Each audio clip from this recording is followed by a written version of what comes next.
Hey guys, it's me ASMR here, and today I'm going to be reading an Asahi Azumane ex-listener. This one's titled Bloody Floral Arrangements, and this is a Hanahaki Haikyuu, and I would assume you guys know what that is, but if you don't, it's basically where you throw up flowers and blood from an unrequited love, and yeah, that's pretty much it. You can get a removal surgery, or you die from suffocation because the flowers will, clog your lungs and everything. But I mean, I'm assuming that you already know what Hanahaki is, considering it is a pretty well-known trope. But now, this is a long intro for no reason, so without further ado, let's get right on into the video. You were walking in the hallway with Nishinoya, talking and having a generally good time, asking about what was going on in each other's lives. You let out a laugh at a funny comment that he had made, glancing at your childhood friend, Asahi, seeing him blushing while talking to another girl. Your heart broke into a million pieces just seeing it. Nishinoya noticed your sad expression, patting your back and leading you to a different area.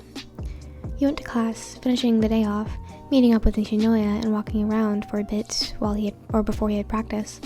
The two of you were smiling, talking, just normal stuff, before you felt yourself get pale and feel weird. You felt a cough coming on. It was dry and not really normal. You coughed for a bit, and it bothered you, thinking you were sick or something. Nishinoya didn't really notice the coughing for a while. But when he did, he told her that you should probably go home to get some rest, seeing as it was after school already, and he could explain that you weren't feeling great. You felt your throat scratch up. Walking home from school, you felt something coming up through your throat. You ran as fast as you could to your home, making it just in time before you threw up in the throat. Well, before the throw up came out of your throat, but not in time to get to the sink or toilet. It came up through your throat in the doorway inside of your house. Whatever being came out of your throat spilled up and went onto the ground. It felt soft and slippery, not like vomit, more like an object. The objects and liquid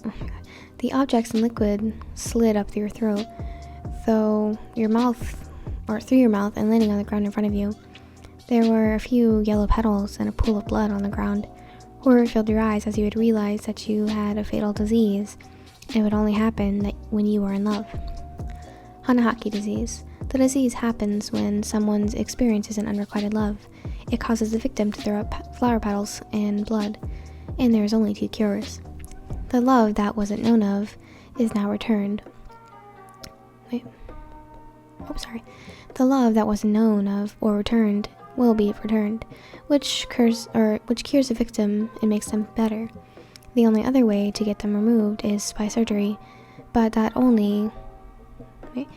isn't the only thing that gets removed. The victim's love for the person and affection for them also gets removed. If the victim allows the disease to continue, they can die from suffocation, alone, and still in love with the person who they love. Oh my god, what do I do? Tears filled your eyes as you turned away from the pile of petals. You backed up, hitting the door with your back and slumping down. You put your head in your hands, letting sobs escape your throat as you realized that you were gonna die. I'm gonna die, oh my god. No, please, no. You cried softly, gripping your hair tightly as your eyes were staring at the pile of petals with your eyes widened. An anxiety attack came over you, your breath speeding up and everything falling apart at once. Time skip. 3 weeks later, you sat on the edge of your bed, the dim light of the world outside of your window barely coming inside. It was the middle of winter. You felt the familiar feeling of flowers in your throat, making you grab the bucket underneath your bed. You let the bloody flower petals escape from your throat, the yellowness of them making you shudder. You put the bucket back in its place, and you turned your head to see the light had changed from dim to even darker. You felt your eyes begin to shut, the day draining away your mental state. School had been especially hard for you, causing you to skip practice so you wouldn't have any more causes for blood-spattered petals to come out of your mouth. All you felt like doing was closing your eyes and crying your eyes out, but tears just wouldn't come. You lay there in your bed, silently letting your fatigue wear off as you clutched a pillow with your entire body. Your phone buzzed multiple times, but you ignored it, opting just to nuzzle your head harder into the pillow. After about an hour or so, you heard a knock on your door. You didn't respond, causing the person that was knocking on the door to open it up themselves. First name? You heard the familiar voice of someone speak, the voice of your childhood friend, Asahi. You looked up at the boy, eyes widened in evidence, or tired evidence on your face. He walked over to you, sitting next to you on the bed. Hi, Asahi, you said, trying to sound happy, but the results ended up being a quiet murmur. He weirdly looked at you, hesitantly moving his hand to go up to your head, placing it on it, rubbing your head softly. What happened? He asked, knowing that if you didn't give a response, there probably wouldn't be anything wrong. You let out a sigh, knowing that you weren't going to be able to win this battle, no matter what. But you felt the flowers rising in your throat again. I can't tell you, Asahi. You started coughing up the flowers, causing you to hurriedly grab your tissues and cough them up into the tissue. Asahi rubbed your back gently, the petals rising again, making you run up and go to your bathroom, so Asahi couldn't see the amount of petals that you had just coughed up into the toilet. Are you okay, Hwan? His voice, his structure, his name, his smile, his ambition, the way he called your name, where it caused you to cough up the petals harder than before. This had been happening for about the last 3 weeks. When it came in school, you had gone to the bathroom or just held it in, staying antisocial so no one knew what you had. He tried the handle, but you had locked the door. After a minute, the petals had stopped, and there was no more petals coming through your throat. You wiped your mouth, flushing the toilet and washing your hands and face. You unlocked the door, Asahi standing worriedly outside. He had brought you into an embrace, hugging your back tightly, letting tears begin to flow down your cheeks. Shh, first name, it's okay. If you're sick, you could have just stayed home today. He grabbed onto your head, stroking it softly. I'm not sick, you muttered into his chest. It's okay, whatever it is, just try to get some rest and I'll check on you in the morning. Asahi, please, just go to school tomorrow. I'll stay home. I can't do that. I have to let you... Please. You pleaded, tears beginning to fall down your cheeks. Asahi gave a defeated expression, knowing that there was nothing he could do to go against your pleading. Asahi hugged you tighter, before releasing and crouching slightly, picking you up bridal style. You nuzzled your head into his chest, tears not stopping. He took the covers, shifting them until they were open enough to put you down on. He slid your body into the blankets, tucking you in and sitting next to you on your bed, gently stroking your head until you fell asleep, or stroking your head softly until you fell asleep. He eventually moved his hand to your face, caressing it softly before he leaned down to you, planting a kiss on your cheek.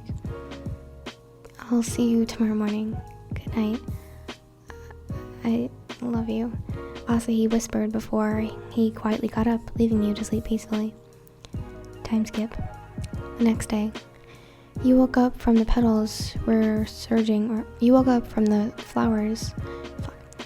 from the petals resurging up to your throat. You didn't have time to run to the bathroom, so you just grabbed the bucket and threw up the petals in there. Except you felt a long, rope-like thing running down the back of your throat. You pulled it out and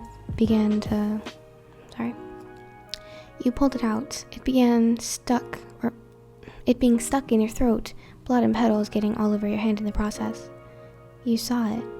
It was a separated flower, head and stem. You'd coughed up more flower heads, eventually only turning into petals. You looked in horror, seeing heads and petals. There was now a mix of daffodils and gardenias, the white and yellow flowers having blood splattered all over them. You covered your mouth in shock, tears streaming like waterfalls on your face. You started burying your head into your knees, trying to hide yourself from the reality of what was happening. You heard the door open, making you immediately shove the bucket underneath your bed. The figure turned the light on, allowing you to see the figure. It was Asahi. I'm sorry, first name, but you've been acting weird lately. I can't, let you hide anything from me anymore, Asahi told you nervously. You tried to get up, but your legs wouldn't let you. He noticed the blood on your sweater and hands, petals being mixed in with blood. He gave you a knowing expression of concern, running over and crouching down to your level, holding your face in his hands, the flowers rising again, but he wasn't going to allow you to leave his sight. Asahi, I told you not to come. You glanced anywhere that he wasn't, but he was still in your mind and view. Asahi, please, go away. The flowers came as you were trying to talk, causing you to throw up your hands to catch the flowers. The heads were now full flowers, coughing them up until you had an entire bouquet of daffodils and gardenias. He had brought one of his hands down from your face. You had finished coughing up the bouquet, bringing it down to your hand and intertwining it with your own. Ooh, he asked, the look on his face telling you that he wasn't going to let up whatsoever. You leaned down into his hand, tears running down your face. You looked up at the boy, taking a deep breath, your face still having a small smile on it. It's you. It's always been you. You confessed, the smile wearing off as you cried. He just stared at you, mouth agape before the bouquet was tossed aside. He pulled you into him, cradling you close in his arms. I love you too, Asahi responded, planting a kiss on your forehead, holding you close to him, and you believed those words. For some reason, you knew deep down that they were true. You cried into him, letting the tears drip down and soak into his clothing. He had held you closer into him, rocking your body back and forth.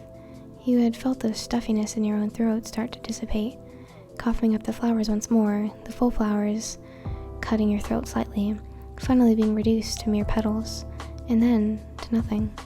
You had felt yourself begin to feel better, but your throat was still quite sore. The amount of petals and flowers that you had created were astonishing. He eventually let go, wiping your face and leaning into it.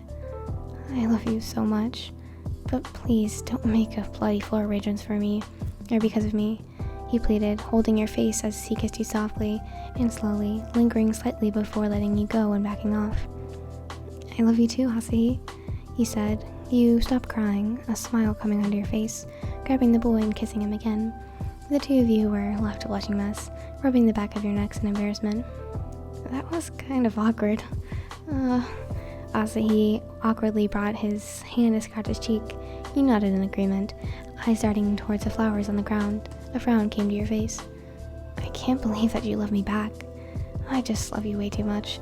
You sat into his arms, their strong embrace filling you up with warmth and normalness that you hadn't felt in what seemed like forever. I do.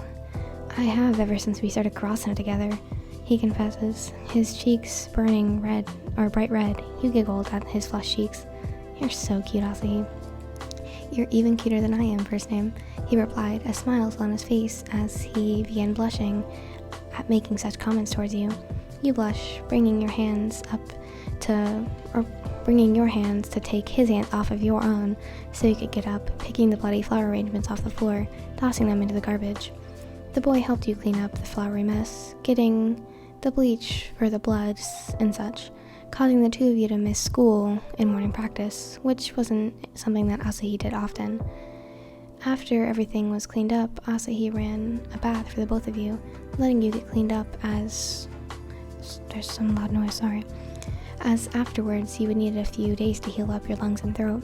He had put Pebbles, setting a pair of sweatpants down, a towel, and a t-shirt from your closet, and let you enjoy the bath as he made you some soup to help heal your throat.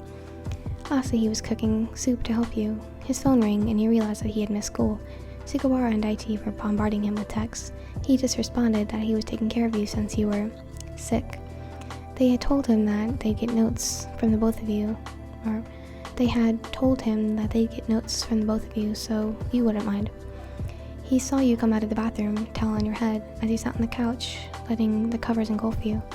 Asahi brought over the soup, taking care of you for the rest of the day, letting you know at every opportunity that he loved you wholeheartedly. You let him take care of you, watching movies and anime all day as you healed. My family got kind of loud at the end, so I hope you guys don't mind that. Anyways, I hope you guys enjoyed, and if you did, that was really cute. That sounds like torture though, like coughing up entire bouquets of flowers. No thanks. But yeah, I hope you guys enjoyed, and if you did, make sure to subscribe and tap the notification bell so you know every single time I post a video. As I said, I really hope you don't mind my fucking family, because they find the need to be loud at every fucking instance. Like, damn, shut up. Like, they were being quiet when I was watching Miraculous Ladybug, but now when I want to record, ooh, they have to be loud. Like, bruh. But anyways, thank you guys for watching. I hope you guys have a fantastic day, and I'll see you guys in the next video. Goodbye.